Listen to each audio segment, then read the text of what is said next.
Започнах като предишния път. Толкова за пробите. Изпрах си на ръка със сапунче тениската, късите гащи, чорапите, боксерките, както и хавлията. Градинката ми носи аромат на истина и наистина е истина, че колелото ме чака долу. Ето го там. С моя верен приятел вече мога да се разходя из ваканционното село. Не е нужно да правя нещо интересно. Достатъчно е, че съм жив и се наслаждавам на природата.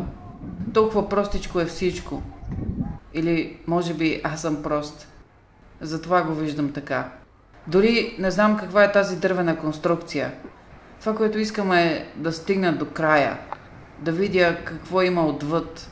Да погледна в бездната и бездната да погледне в мен. Затова продължавам. Аз и тримата ми абоната на кръст. Защо са ми повече, щом са истински? Като приятелството, което носи ей това куче на своя стопанин. Вижте го как само мята опашка. Нали, всяка стъпка, която оставяме по пясъка, е тук, докато морето още шуми в ушите ни. Ала на следващия прилив няма и следа, че сме минали оттам. Всички сме фалшиви герои.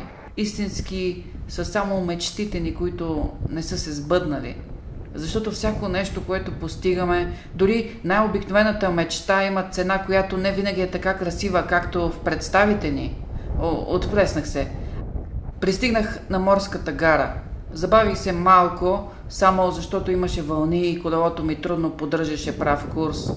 А и имаше трафик. Животът е приключение.